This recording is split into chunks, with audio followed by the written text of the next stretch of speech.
بسم الله الرحمن الرحيم، والصلاة والسلام على سيدنا محمد وعلى آله وصحبه أجمعين. لدينا الزعتر وليس الزعترة، من بين أهم وأفضل الأعشاب الطبيعية التي تستخدم في علاج السعال، وخاصة السعال الديكي. نأخذ ملعقة طعام كبيرة من الزعتر، يكون مغسول من قبل، ونضع عليه الماء المغلي مباشرة،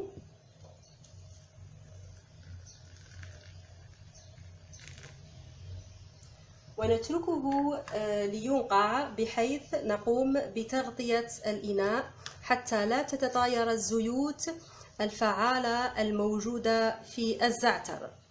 نغطي الفنجان جيدا ونتركه لينقع لمدة 10 دقائق، وبعدها نتناول المشروب دافئ بعد وجبة الغداء وقبل النوم مباشرة، مع التحلية إذا كان عسل النحل متوفر، ووضع بعض القطرات من عصير الليمون لهذا المشروب. طبعا نقوم بتصفيته بعد النقع، ثم نتناول هذا المشروب.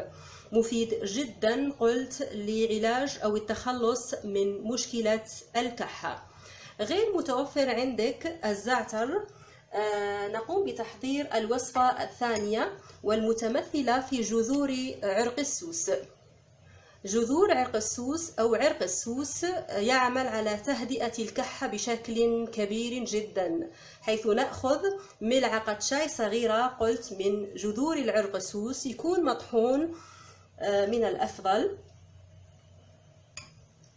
ونضع عليها كذلك الماء المغلي، ونتركه لينقع كذلك مع إحكام إغلاق الإناء أو الفنجان، ونتركه لمدة 10 دقائق، وبعدها نقوم بتحليته بالعسل إن توفر أو سكر النبات، ونأخذ هذا المشروب ليلا قبل النوم.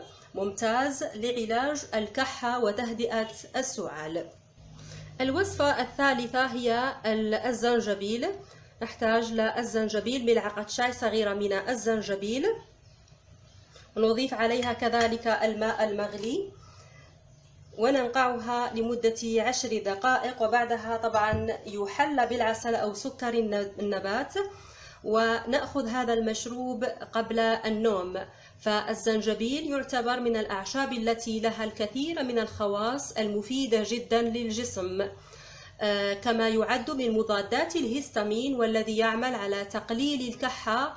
وطبعا يمكن كذلك إعداد هذا المشروب بشرائح الزنجبيل الطازج، ويفضل تحليته بعسل النحل. غير متوفر عندك زنجبيل، كذلك يمكن استخدام وصفة بالنعناع الطازج أو المجفف، لأن النعناع يحتوي على نسبة كبيرة من مضادات البكتيريا، ويمكن تحليته بالعسل أو بسكر النبات. كذلك لدينا وصفة رائعة جدا نحتاج فيها إلى اليانسون. اليانسون معروف لدى الجميع. اليانسون طبعا هو من المشروبات الدارجة جدا في علاج الكحة، حيث نأخذ ملعقة طعام كبيرة من اليانسون، ونضيف عليها كذلك الماء المغلي مباشرة،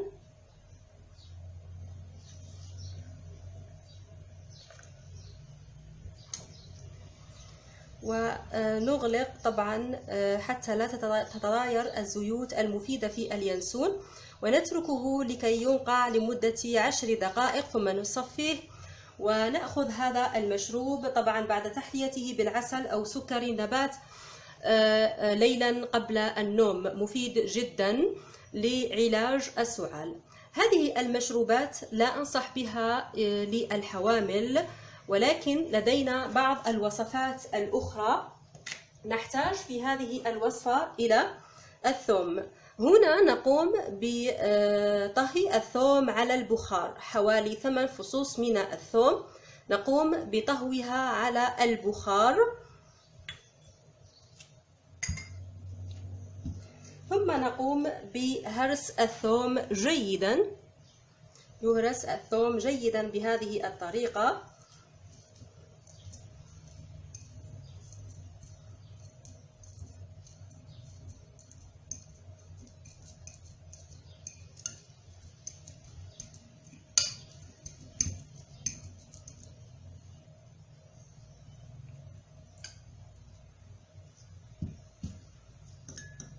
ثم نضع على الثوم زيت الزيتون. يفضل هنا أن يكون زيت زيتون بكر. نضيف 2 ملاعق طعام كبيرة من زيت الزيتون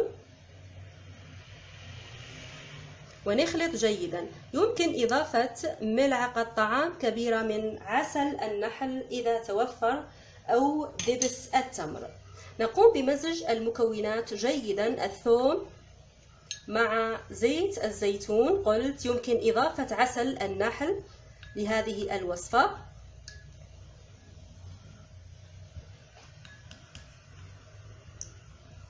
ونأخذ ملعقة شاي صغيرة من هذه الوصفة، الثوم مع زيت الزيتون صباحا. يفضل أن يكون على الريق وقبل وجبة الغداء وقبل النوم، بمعنى 3 مرات في اليوم نأخذ هذه الوصفة. هذه الوصفة يمكن للحوامل أخذها وللمرضعات كذلك، وكذلك بالنسبة للأطفال الصغار من عمر 10 سنوات فما فوق يمكن أخذ هذه الوصفة وبكل أمان. بالنسبة لسن 5 سنوات يمكن أخذ مشروب اليانسون مع دهن الصدر بزيت الزيتون، مع زيت الزيتون يكون دافئ بالنسبة للأطفال الصغار. كذلك بالنسبة للسعال عند الرضع أنصح بدهن الصدر ليلا قبل النوم بزيت زيتون يكون دافئ، وتغطية الصدر بقطن طبي. وكذلك أخذ مشروب اليانسون، ولكن أنصح بأخذ ربع ملعقة شاي صغيرة من اليانسون في كأس من الماء المغلي، وبعدها نقوم بإعطاء الرضيع مشروب اليانسون قلت مع دهن الصدر بزيت الزيتون يكون دافئ، ويجب تغطيته بالقطن الطبي. كذلك لدينا وصفة رائعة ربما تكون محببة لدى الأطفال، هي وصفة الحلاوة الطحينية أو الحلاوة التركية أو الحلاوة العربية. نأخذ ملعقة طعام منها، ثم نضع عليها 2 ملاعق طعام كبيرة من زيت الزيتون، ملعقة طعام كبيرة من الحلاوة. يمكن استخدام الطحينة بدل الحلاوة، نأخذ حلاوة طحينية، نأخذ الطحينة ممتازة كذلك. ونخلط المكونات جيدا مع بعضها البعض إلى أن تذوب الحلاوة العربية أو بما تسمى الحلاوة التركية نهائيا بهذا الشكل. ثم نأخذ من هذه الوصفة ملعقة شاي صغيرة كل ساعتين. بالنسبة لهذه الوصفة كل ساعتين ملعقة شاي صغيرة من الحلاوة الشامية أو العربية، وزيت الزيتون قلت كل ساعتين ملعقة شاي صغيرة بالنسبة للأطفال الصغار والحوامل والمرضعات، وللجميع آمنة هذه الوصفة وليست لها أي أعراض جانبية.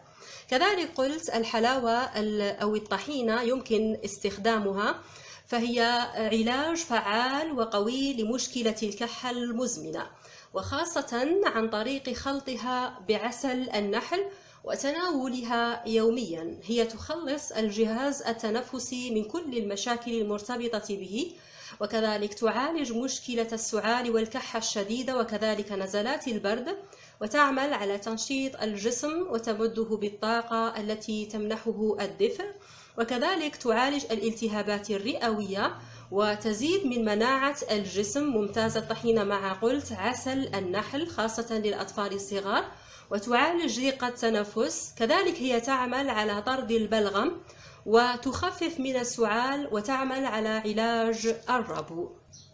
وكذلك بالقناة توجد وصفات أخرى بالبصل وتم تجربتها من قبل، وكذلك اللفت وصفات ممتازة طبيعية آمنة وليست لها أي أعراض جانبية. بالنسبة لكل هذه الوصفات من أول 3 أيام سيتم الشفاء بحول الله تعالى. بالأخير لا تنسوا مشاركة هذا الفيديو مع باقي الأصدقاء كي تعم الفائدة. أترككم في رعاية الله وحفظه، والسلام عليكم ورحمة الله وبركاته.